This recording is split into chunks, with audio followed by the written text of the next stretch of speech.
Continuing with our reading of Dallas Pimiento, Book 2 on Bronco 2, we begin with a piece called Plastic Ladybugs. An assortment of plastic ladybugs spilled out of Norma's handbag. Tucker, motioning me to maintain the silence that I had no intention of breaking anyway, slowly reached into his own handbag and withdrew a plastic spider. He nodded at me meaningfully. I nodded stiffly in return, though no meaning had been imparted to me, and turned back to the woman whom we were observing through the flimsy one-way cellophane covering our hiding place. "So many pretty buggies," said Norma, prompting me to take the card that I habitually keep in my breast pocket of my shirt and write the word "Snicker" on it. Tucker took the card from me and wrote "Shh" underneath. He turned the card over and studied it. Proud of any evidence of the peculiar workings of my mind, I allowed him to do so. He pointed at one of the memoranda written there and arched an eyebrow at me. I took back the card and pen and was about to write a terse explanation behind the words "Brother Mogram's House of 10," but events in the zone of observation precluded that. A man, roughly Norma's age and wearing a baseball cap and a beard, both of which read rural dweller, though in different ways, this man entered the small room and called our subject's name. "Norma!" His voice reinforced what his appearance communicated. "Ward!" Norma had been playing with her plastic bugs as enthusiastically as a child when the man interrupted her. "I've come to take you home to Dallasburg," Ward announced. He walked on bowed legs over to the table where Norma played. "But why, Ward?" Norma asked. "Because of this, Norma." Ward pointed a finger grimy with automotive labors at her plastic bugs. Before she could make the protest that was burgeoning around her eyes, Ward continued, "And this!" This time the finger pointed at my and Tucker's place of concealment. I started to write furiously on my card, "Is this part of the test?" but couldn't finish. Ward tore into the cellophane, revealing our presence to all. Tucker stood up, his plastic spider in hand. He held it in Ward's face. The bearded man screamed at the sight and fell back. He ran out of the room, abandoning Norma to her fate. Fludgeon's amnesiac defense. "So you don't remember, eh?" Turnbridge sneered. "No, sir, I do not." The man being questioned, Fludgeon, an overall-wearing goober, sat in a straight-backed chair beneath a framed photograph of President Agnew. He had denied knowing anything about the mechanical thing that had destroyed most of the colony's rice stores over the weekend. He had defied all of Turnbridge's efforts to catch him in a lie. Then Turnbridge hit upon the idea of suggesting that Fludgeon did know, but did not remember.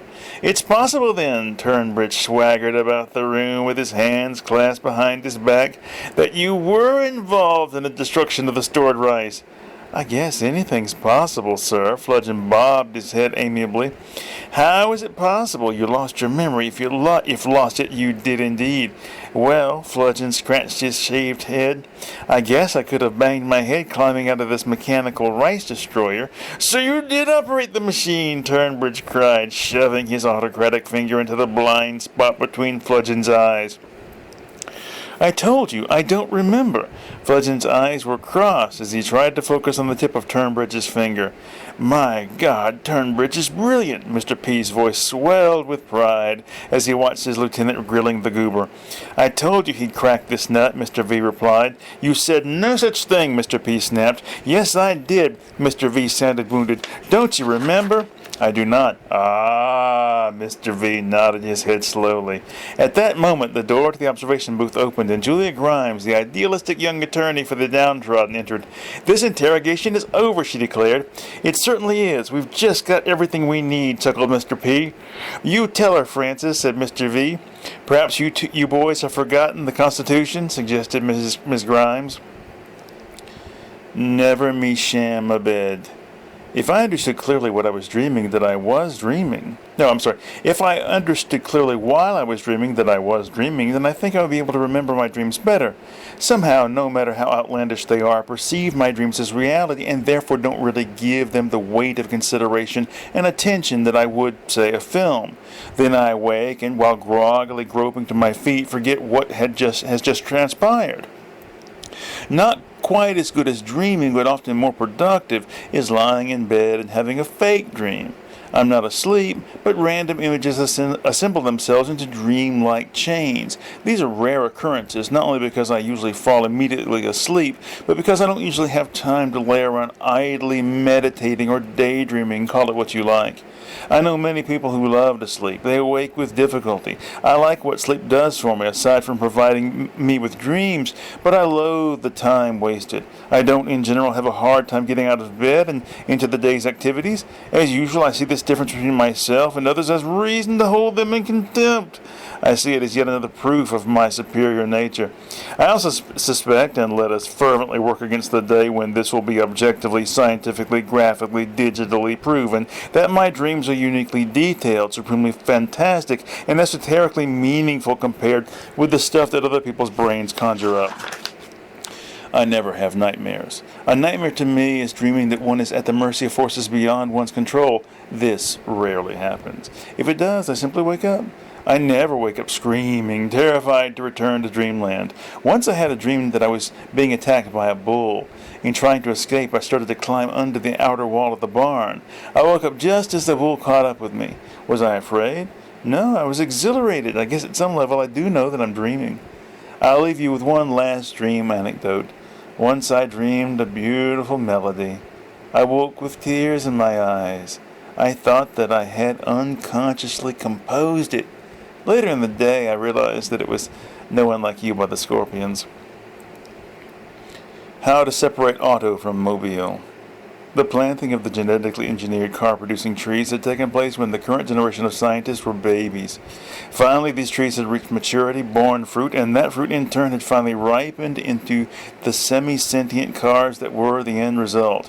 One of the first 100 cars born Of the first 100 cars born, only 9 proved to be defective to the point of requiring euthanasia. The remainder, all disconnected from their mother trees within a 3-week period, had been promised to major investors and executive researchers on the project. More than a few of these people were dead by now, of course, and those that survived were often too old and infirm to take full possession.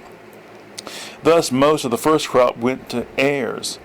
One man who received one of the new biological cars was Fred Almagro, nephew and only surviving relative of independent film producer Pipo Grimalfin. Almagro had already inherited his uncle's fortune and memorabilia from a career spanning 3 decades.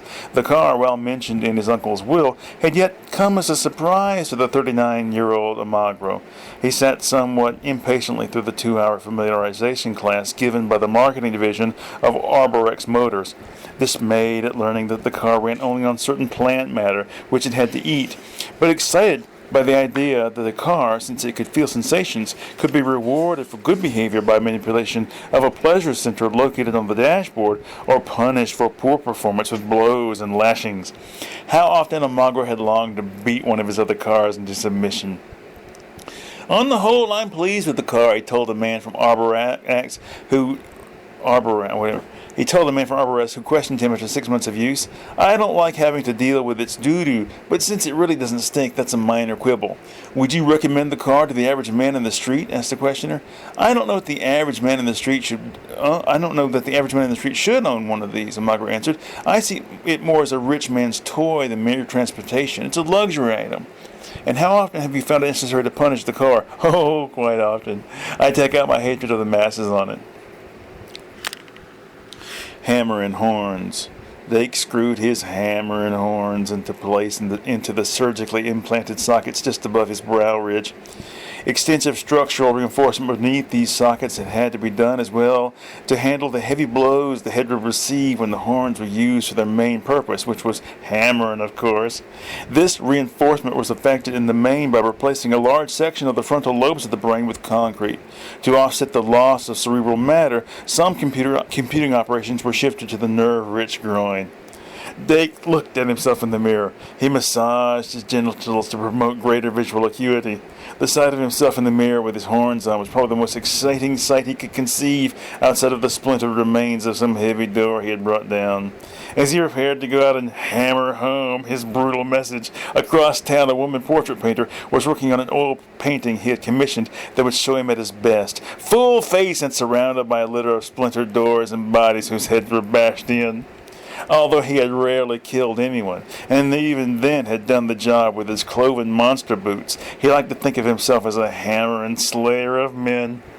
The portrait re-emphasized this image to the generations yet unborn, to whom the exactitude of history would be less important than its potential as source material for graphic novels and digitally created alternate realities. Any fantasy will be better than the nightmare world we are creating for them, Dake thought to himself as he climbed into the Dake-mobile, a customized van topped with painted fiberglass facsimiles of his horns. As he revved the engine prior to roaring out of the hidden entrance to his secret lair, he opened the Metropolitan phone book at random and selected an appropriate address to pay a visit, one whose very name in his head made him fill with contempt and disgust. 1672 Guinevere Lane, he read the chosen target aloud. The corners of his mouth turned down sourly. He glanced at his eyes in the rearview mirror. They were suitably red. Short-haired Weist. I like Diane Weist when she had her hair short, Knackley observed. Do you think the film she did when her hair was short were her best work? Knackley's friend Stimson asked. Knackley considered a moment. Yes, he said, sitting up straighter in his lounger. I do. Her hair was regular length than Hannah and her sisters, Simpson pointed out. Yes, Knackley conceded, that is a problem. Not with today's digital editing, Stimson sat up straighter in his lounger. We can take a digital copy of the film. You mean a DVD? Knackley interrupted. Yes, in common parlance, a DVD. And running it through our digital editing program, we can shorten Miss Weist's hair. Fascinating. Knackley glanced up at the posters tacked to the ceiling of the large room. But tell me, that's not all you can do, right? Right. We can remove the actress completely and replace her with another. Diane Keaton, for example, or on a more zany note, Lucille Ball. That is a fascinating concept, Knackley admitted. But tell me, how do you change the voice? Weist's voice is as different from Keaton's as Keaton's is from Ball's. In truth, the voice is trickier. It can be done, but the nuances of the human voice are harder to duplicate. Any error is easily spotted by an audience familiar with the person. Until further advances are made, it will be far better to use a voiceover artist to mimic the required voice. Still, Knackley speculated, that brings up a whole different dimension to the subject. You could replace Diane Weist with, say, John Wayne in a film like Little Man Tate, but use the voice of someone like Gene Wilder.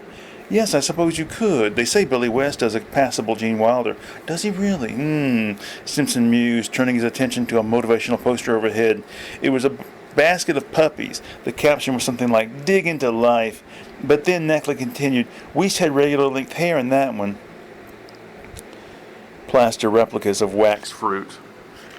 Angela O'Crea was not as upset as some had expected her to be. By the time the posthumous retrospective exhibit of Dallas Pimento's works had opened, she had found something else to amuse her. Still, there were plenty of people who liked Pimento's work who were upset.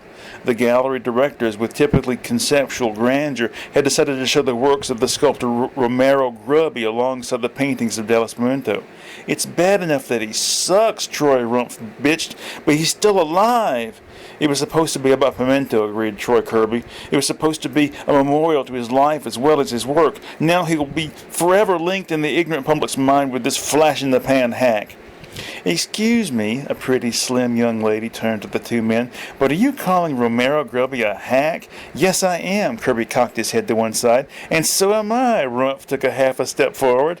Well, I don't know how you can call someone whose work is so vital a hack, the young woman replied. She gestured to one of Grubby's pieces displayed on a cubicle pedestal close by, then to another further away. Took a good look, she said. Regardless of whether or not Mr. Grubby's work is good or not, began Troy, and it's not, Travis threw in. It has no place being displayed next to, intertwined, if you will, with the paintings of Dallas Pimento, and especially not at this show. I don't see why not. Pimento is dead. He cannot suffer if his work is panned. He cannot feel victory if his work is praised. Romero Grubby is alive. Life should be for the living.